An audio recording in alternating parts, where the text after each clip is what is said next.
Hello students, now I will start with third section. The first definition is elasticity. It is concerned with the study of the response of elastic body to the action of forces. A body is called elastic if it possesses the property of reversing its original shape. ठीक है जी, अगर आप किसी body के ऊपर force लगाते हैं और फोर्स लगाने के बाद वापस वो चीज़ अपनी ओरिजिनल शेप में आ जाती है तो that is called simple elasticity when the forces causing deformation are removed. जो आपने फोर्सेस इसके ऊपर लगाई हैं जिसकी वजह से बॉडी डिफॉर्म हुई, अगर उस फोर्स को हम रिमूव कर लें तो बॉडी वापस अपनी ओरिजिनल शेप में आ जाए, that is called elasticity simple. Elastic limit क्या होती है? The greatest stress that can be applied without producing a permanent deformation. मतलब ज़्यादा से ज़्यादा आप कितनी स्ट्रेस अप्लाई करें किसी बॉडी के ऊपर ताकि उसमें कोई परमानेंट डिफॉर्मेशन ना आए, तो उसको बोलेंगे हम इलास्टिक लिमिट। तो ये एक ऐसी स्थिति होगी जहाँ पर जाके फोर्स थोड़ी सी भी अगर अप्लाइड फोर्स में ऐड कर देंगे तो इमीडिएट बॉडी जो है वो अपनी पोजीशन में नहीं आएगी, that is called elastic limit. The body is said to be isotropic if the elastic properties are same in all directions.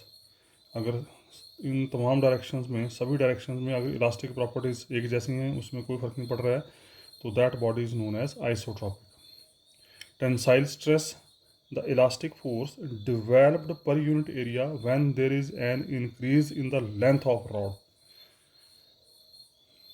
जब आपने किसी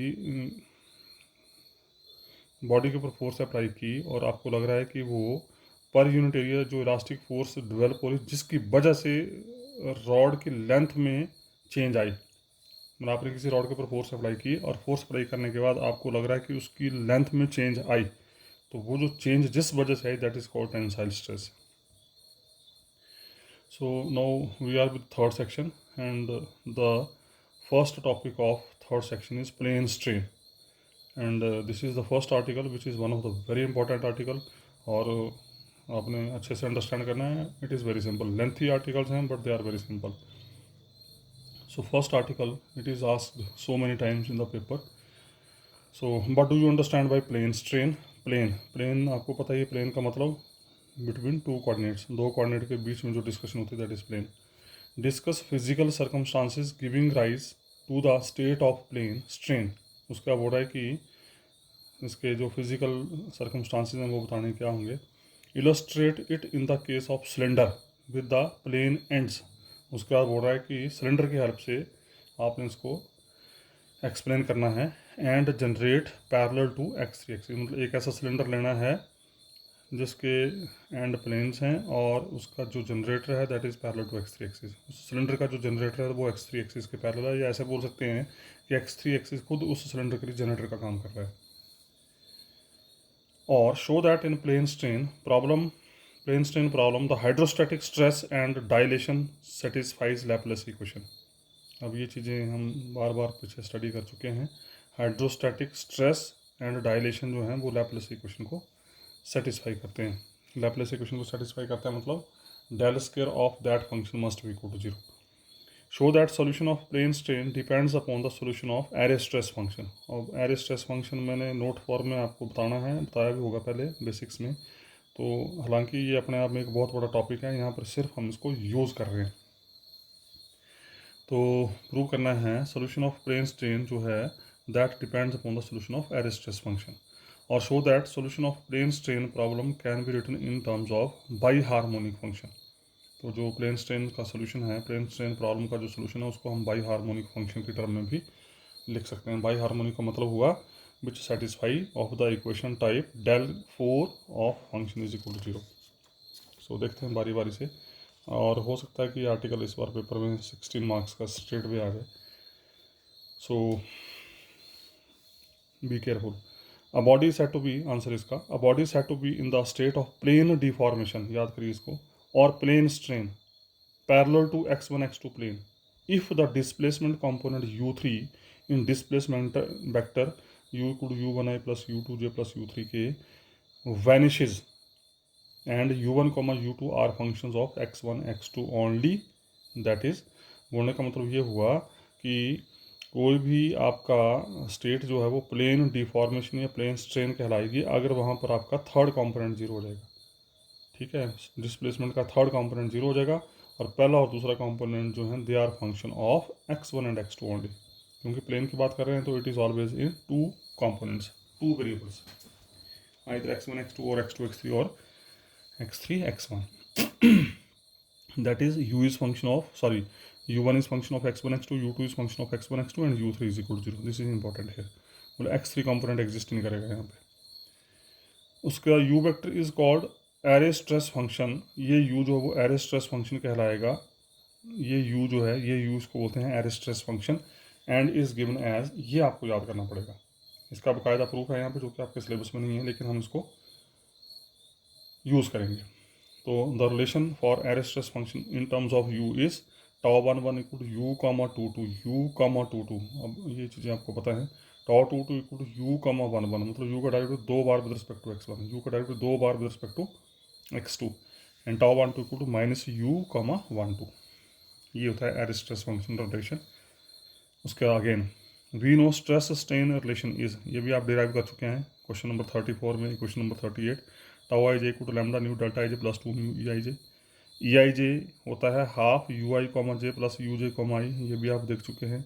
न्यू होती है dilation which is equal to e i i means E11 plus E22 plus E33 and e i i is equal to u i comma i, ये भी हम देख चुके हैं पीछे।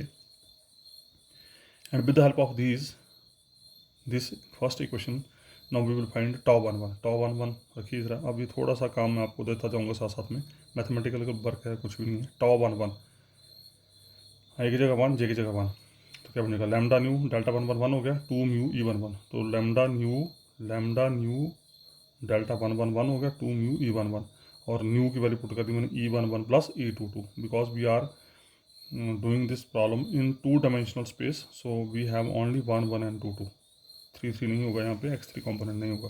तो लैम्डा टाइम्स न्यू की value E11 plus E22 2 mu E11 और उसके बाद open the brackets, bracket open करने के बाद E11 के ऑप्शन इकट्ठे कर दिए तो बन जाएगा lambda plus 2 mu E11 plus E22 lambda.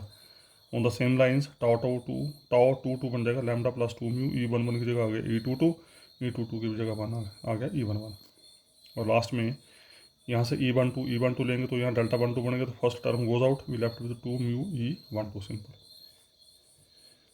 उसके बाद क्या किया हमने, टाउ 1 और टाउ 2 इन दोनों एक्सप्रेशंस को ऐड कर दिया। ऐड करके ये आ गया हमारे पास lambda plus 2 mu E11 plus E22 lambda plus lambda plus 2 mu E22 plus E11 lambda. Open all the brackets और ब्रैकेट ओपन करने के बाद इमीडिएट आपको 2 टाइम लैम्डा प्लस म्यू को ऑप्शन मिल जाएंगे। 2 टाइम लैम्डा प्लस म्यू को option हो जाएगा E11 plus E22। E11 plus E22 होता है न्यू और यहाँ से हमने न्यू की वैल्यू निकाली, तो न्यू वैल्यू बन गई टाउ 1 प्लस टाउ 2 बटे 2 टाइम्स लैम्डा प्लस म्यू। इसको करना है याद, इसको हम यूज़ करेंगे आगे। उसके बाद on the same way tau 3 निकाला, टाउ 3 क्या बन जाएगा lambda nu delta 3 plus 2 mu E33, तो E33 तो एग्जिस्ट ही नहीं करेगा यहाँ पे क्योंकि थर्ड कंपोनेंट है ही नहीं है, so we left with lambda 1 E11 plus E22 और E11 प्लस E22 है आपका न्यू के बराबर। ठीक है जी, तो टाउ 3 हो गया लैम्डा न्यू और यहाँ पर आके आपने न्यू की वैल्यू रख दी। न्यू की वैल्यू क्या थी tau 1 plus tau 2 times lambda plus mu और lambda upon 2 time lambda plus mu, ये सिग्मा के बराबर होता है, आप देख चुके हैं क्वेश्चन नंबर 35 में। Sigma equal lambda upon 2 time lambda plus mu, तो ये बन जाएगा sigma times tau 1 plus tau 2, ये आ गया टाउ 3। उसी तरीके से टाउ 2 निकाला, फिर टाउ 2 क्या बन जाएगा lambda nu delta 2 plus 2 mu E23 delta 2 0 हो गया 2 म्यू E23 का मतलब U2 का मतलब U का directive with respect to x3, लेकिन U2 is function of x1 and x2 only, so इसका derivative with respect to x3 is 0, so this term goes out. इसका टाउ 2 0 टाउ 3 0। इसका मतलब thus the deformation and stresses of a body in a state of plane strain are completely determined by functions tau 1 tau 2 tau 1 u2। सिर्फ और सिर्फ यही 3 component जो हैं वो इस प्लेन स्ट्रेन को रिकॉग्नाइज करेंगे। So we left with only tau 1 tau 2 tau 1 क्योंकि टाउ 2 0 हो जाएगा, टाउ 3 0 हो जाएगा, टाउ 1 0 हो जाएगा, टाउ 3 0 हो जाएगा। So we left with only these 3 components. So now we will discuss physical circumstances which gives the state of plane strain. अब हमने देखना है कि ऐसे कौन से फिजिकल सर्कमस्टांसिस है जहाँ पर ये प्लेन स्ट्रेन बनता है। तो चलते हैं। Consider the equation of equilibrium. बताइए आपको tau i j comma j plus capital F i equal 0। फिर F1 and F2 are independent of x3। वो हम पहले बोल चुके हैं, क्योंकि हम प्लेन स्ट्रेन की बात कर रहे हैं, प्लेन की बात करें तो x3 कॉम्पोनेंट 0, इसका ना F3 0 हो गया। Also tau i j equal lambda nu delta i j plus 2 mu e i j. अभी देखा आपने थोड़ी देर पहले। With respect to x j दोनों साइड डिफरेंशिएट कर दिया। With respect to x j differentiate कर दिया, मतलब टाउ आई जे कॉमा जे हो गया और ये पूरा कॉमा जे हो गया। उसके बाद ये with respect to x j differentiate कर दिया, lambda nu comma j delta i j plus 2 mu e i j comma j. Delta i j connector delta use कर लिया, डेल्टा जे की वैल्यू आई ली तो नहीं बन गया न्यू कॉमा आई, तो lambda nu comma I plus mu e i जे की value put कर दी। ई आई जे की वैल्यू क्या होती है, half u i comma j minus u j comma i. तो ये हाफ और 2 कैंसिल हो जाएंगे यहाँ पे, तो वी लेफ्ट विद कर लिया एक्स जे हो u i comma j plus u j comma i. तो ये बन गया lambda time nu comma i. Nu comma i का मतलब derivative of nu with respect to x i plus mu u i comma j. U i comma j का मतलब u i का derivative with respect to x j. With respect to x j बाहर already है, with respect to x j ये हो गया तो double हो गया, प्लस म्यू यू जे का derivative with respect to x i. With respect to x j बाहर है, with respect to x i ये हो गया तो बनेगा curly square over curly x j curly x i u j. कोई दिक्कत नहीं, ये term as it is. Curly square upon curly x j square होता है, डेल स्क्वायर पता होना चाहिए आपको। Curly square upon curly x j square का मतलब करली square upon curly x one square plus curly square upon curly x two square that is equal to del square. तो ये बन गया डेल स्क्वायर यू आई। यहाँ से करली और करली एक्स आई हमने बाहर निकाल दिया, करली और करली एक्स आई बाहर आ गया और ये बन जाएगा यू जे कॉमा जे। और यू जे कॉमा जे क्या होता है, ई जे जे। यू जे कॉमा जे ई जे जे और ई जे जे होता है न्यू, तो ये न्यू रख दिया हमने। उसके बाद पहली और तीसरी टर्म में करली न्यू और करली एक्स आई कॉमन, तो क्या बचा lambda plus mu curly nu और curly x i plus mu del square u i, simple. तो tau i j comma j आ गया ये। Now we know equation of equilibrium लिखी थी आपने, तो उस इक्वेशन ऑफ इक्विलिब्रियम में tau i j comma j की वैल्यू रख दो। तो tau i j comma j की वैल्यू क्या था, mu del square u i पहले लिख दिया गया, lambda plus mu curly nu और curly x i plus capital F i equal to 0। And this is known as Navier Stokes equation, जो कि आपने फर्स्ट सेक्शन में ड्राइव की थी। Now let us discuss the plane strain problem in the term of stresses. अब plane strain को in terms of stresses discuss करेंगे, and for this we will take the help of compatibility equation which is proved in question number 16. We know in 3 dimension the compatibility equation in terms of strain component is given by ये होती थी e i j comma k l plus e k l comma i j minus e i k comma j l minus e j i comma i k equal to 0, e j l comma i k equal to 0। This is because of question number 16। अब ये task मैं आपको दे रहा हूँ यहाँ पे, क्योंकि we are studying this problem in 2 dimensional form. तो इसका आई की वेरिएशन 1 to 2, जे की वेरिएशन 1 to 2, के की वेरिएशन 1 to 2, एल की वेरिएशन 1 to 2। और जब आप आई जे के एल की वैल्यू 1,2 देंगे तो this expression it self gives 16 equations. ठीक है जी, उन 16 में से हमारे पास बचेगी सिर्फ और सिर्फ यही इक्वेशन, बाकी कैंसिल हो जाएंगी। कैंसिल होने का कारण क्या है, क्योंकि ये दोनों प्लस के साथ हैं, ये दोनों माइनस के साथ हैं। जो 15 इक्वेशंस आएंगी वो इस तरीके से आएंगी कि ये टर्म ऑप्शन में कैंसिल होती जाएंगी और सिर्फ यही एक इक्वेशन बचेगी जहाँ पर कैंसिलेशन नहीं होंगी। And this equation is E1122 plus E22 कमा 11 माइनस E12 कमा 12 माइनस E12 कमा 12 इक्वल टू 0। बाकी सारी खत्म हो जाएंगी यहाँ पे। तो 2 का मतलब differentiation of E11 with respect to x2 2 time, 1 का मतलब E22 की differentiation with respect to x1 2 time, और E12 का मतलब E12 की differentiation with respect to x1 and x2, ये दोनों सेम है तो 2 टाइम आ गया यहाँ पे। इसको कर दिया नंबर 4। उसके बाद from number 2 and from number 1, अभी थोड़ी देर पहले आपने दोनों 1 और 2 से टाउ 11 टाउ 22 टाउ 12 ये एक्सप्रेशन निकाले थे, इनको नाम दिया 5 6 एंड 7। फिर क्या किया हमने, अब ये मैथमेटिकल वर्क है, ये फिर थोड़ा आपके लिए छोड़ रहा हूँ मैं। पाँचवीं इक्वेशन को, इस इक्वेशन को लैम्डा प्लस 2 म्यू से मल्टीप्लाई किया, छठी इक्वेशन को लैम्डा से मल्टीप्लाई किया और घटा दिया। और घटाने के बाद ये काम आपका, जब 5 को लैम्डा प्लस 2 म्यू से मल्टीप्लाई करेंगे, 6 को लैम्डा से मल्टीप्लाई करेंगे तो हमारे पास E11 की वैल्यू आ जाएगी लैम्डा प्लस 2 म्यू ब्रैकेट में into tau 1 minus lambda time tau 2 बटे 4 mu lambda plus mu bracket में, ये वैल्यू बनेगी मैथमेटिकली। ठीक है, on the same lines E22 similarly E22 क्या बन जाएगा, कांस्टेंट टर्म में तो एज इट इज़ रहेंगी, फर्क कहाँ पड़ेगा, 1122 बन जाएगा, 2211 बन जाएगा, सिंपल। तो ये बन जाएगा lambda plus 2 mu tau 22 minus lambda tau 11 बटे 4 म्यू लैम्डा प्लस म्यू, ये आ गया E22।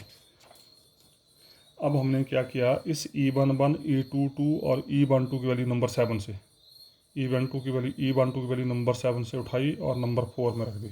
और जैसे नंबर 4 में रखेंगे तो बन जाएगा करली स्क्वायर अपॉन करली x2 स्क्वायर, ये रख दी E11 की वैल्यू, करली स्क्वायर अपॉन करली x1 स्क्वायर, ये रख दी E22 की value, equal to 2 time curly square over करली x1 करली x2, E12 की वैल्यू रख दी टाउ 12 बटा 2 म्यू, नंबर 7 से टाउ 12 बटा 2 म्यू। अब सिंपल मैथमेटिकल कैलकुलेशन है ये टर्म एज इट इज़। हमने क्या किया, through out 4 mu into lambda plus mu, 4 mu into lambda plus mu से थ्रू आउट मल्टीप्लाई कर दिया दोनों side 4 mu lambda plus mu से जब मल्टीप्लाई किया तो वी लेफ्ट विद करली स्क्वायर और करली x2 स्क्वायर, ये ऊपर वाली टर्म, प्लस करली स्क्वायर और curly x1 square lambda plus 2 mu tau 2 minus lambda time tau 1 equal to, यहाँ पे करली स्क्वायर और curly x1 curly x2 tau 12 और 4 टाइम्स लैम्डा प्लस म्यू, ये आ गया। सिंपल है, कुछ भी नहीं है। And this is further implies करली स्क्वायर, ये lambda plus 2 mu, lambda plus 2 mu, lambda plus 2 mu, ये टर्म यहाँ पर है, लैम्डा प्लस 2 म्यू यहाँ पर है, तो दोनों लैम्डा प्लस 2 म्यू कॉमन ले लिया, अंदर बचा करली स्क्वायर और curly x2 square tau 1 plus curly square और curly x1 square tau 2, lambda के कोएफिशिएंट इकट्ठे कर लिए, तो minus lambda time curly square और curly x2 square tau 2 plus curly square और curly x1 square tau 1 equal to as it is. इसको हमने नंबर 8 दे दिया।